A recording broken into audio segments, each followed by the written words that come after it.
ჩვენ საქმეში ვერავინ ჩაერევა, არ გვჭირდება არავის დახმარება. ასეთი ახალი გზავნილი ბოდბელი ეპისკოპოსის ახალი ქადაგებიდან. მეუფე იაკობმა დღეს ამბიონიდან თქვა, რომ ახალი პატრიარქი მხოლოდ სასულიერო პირების მიერ უნდა იყოს შერჩეული და დაუშვებელია ვინმეს მიერ მათზე ზეწოლა. ვინ გახდება ახალი პატრიარქი, მეუფე იაკობს ამაზე არ უსაუბრია, თუმცა მრევლს უთხრა, რომ სავარაუდო კანდიდატები გამოკვეთილია. წმინდა სინოდი საპატრიარქოში გუშინ შეიკრიბა, თუმცა 6 საათიანი სხდომა მნიშვნელოვანი გადაწყვეტილებების მიღების გარეშე დასრულდა. ცნობილია, რომ აპრილის ბოლომდე მოსაყდრე შიო სინოდის სხდომას მოიწვევს, სადაც პატრიარქობის 3 კანდიდატი დასახელდება. გუშინ გადაწყდა, რომ სრულიად საქართველოს კათოლიკოს პატრიარქს გაფართოებული კრება სამების საკათედრო ტაძარში გამოარჩევს. თბილისის საქალაქო სასამართლოს მოსამართლე მეია მელქაძემ გირაოს შეუფარდა ბრალდებულებს, რომლებსაც სახელმწიფო უსაფრთხოების სამსახურის ანტიკორუფციული სამსახური თბილისის უფასო სასადილოებიდან 3.500.000 ლარზე მეტის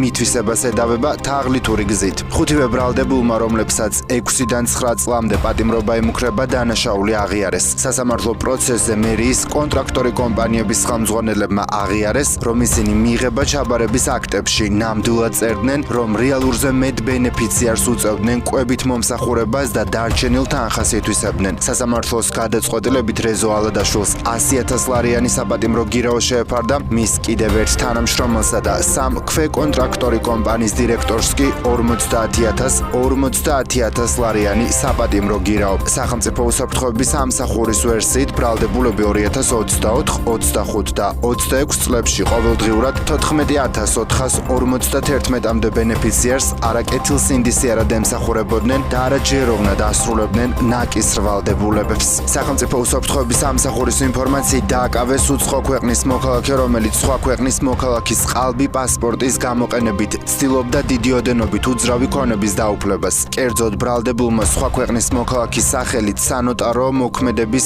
შესრულების გზით მესამე პირისთვის საქართველოში რეგისტრირებული უძრავი ქონების განკარგვის უფლების მინიჭებას სცადა. დაკავებულს 6-დან 9 წლამდე ვადით თავისუფლების აღკვეთა ემუქრება. აჭარის პოლიციის დეპარტამენტის ყოფილი დირექტორი გრიგოლ ბესელია, რომელიც 2025 წლის მაისში ცენტრალური კრიმინალური პოლიციის დეპარტამენტის დირექტორის მოადგილედ დაინიშნა, შინაგან საქმეთა სამინისტროში აღარ მუშაობს. ინფორმაციას უწყებაში ადასტურებენ. გუშინ ბათუმელებმა გაავრცელა ინფორმაცია, რომ ბესელია შინაგან საქმეთა სამინისტროდან კორუფციის გამო გაუშვეს. ბესელიამ აჭარის ავტონომიური რესპუბლიკის პოლიციის დეპარტამენტის დირექტორის თანამდებობა ზუსტად 1 წლის წინ დატოვა, მის ნაცვლად გიორგი ბუხრაშვილი დაინიშნა. გრიგოლ ბესელია ბათუმელებისა და ნეტგაზეთის დამფუძნებლის, პატიმრობაში მყოფი მზია ამაღლობელი საქმის ერთ-ერთი მთავარი ფიგურანტია. ის 2025 წლის 28 აპრილს ბათუმის საქალაქო სასამართლოში მოწმის სახით გამოიკითხა. ისეთი ხმა იყო სილის დარტყმის შემდეგ